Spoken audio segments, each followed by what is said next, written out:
મારું નામ છે શિખા ભેદા, ઉંમર 20 વર્ષ અને મારી બુકનું નામ છે management wisdom of lord Krishna by doctor Udayvir Singh.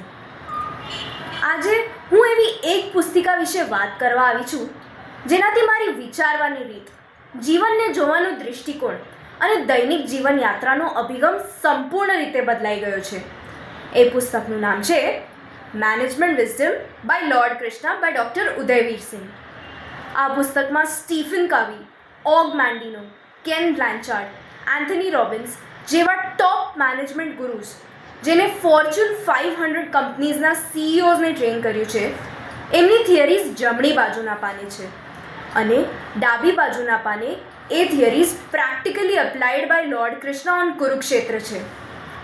આ પુસ્તકમાં ભગવદ્ ગીતાના શાશ્વત ઉપદેશોને એટલી સરળ પરંતુ અસરકારક રીતે જોડાવવામાં આવ્યા છે કે એને વાંચ્યા પછી મને રિયલાઇઝ થયું છે કે ઘણીવાર સચોટ માર્ગદર્શન આપણા અંદર જ હોય છે.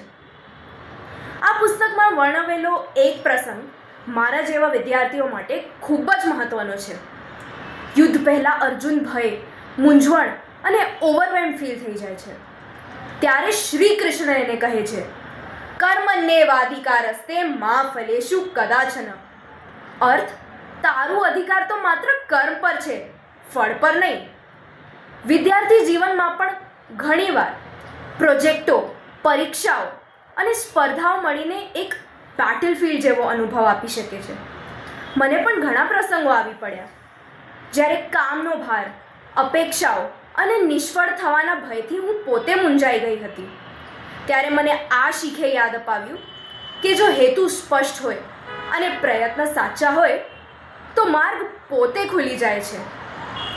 સંગ્રામના મેદાનમાં અર્જુને જે મુશ્કેલીઓનો સામનો કરવો પડ્યો હતો તે ઘણી રીતે મારી પરિસ્થિતિ સાથે મને સંબંધિત લાગે છે.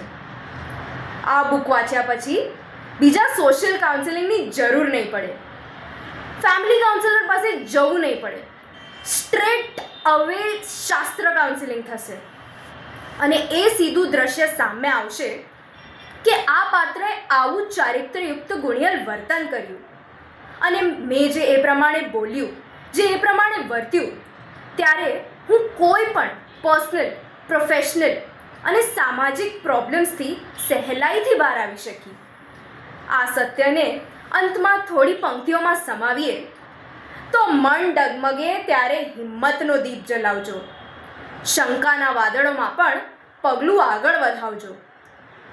કર્મને શસ્ત્ર બનાવી લડશો તો માર્ગ પોતે ખુલી જાય, કારણ જય ત્યાં જ થાય છે જ્યાં મન પહેલાં હારી ન જાય, જ્યાં મન પહેલાં હારી ન જાય. અસ્તુ.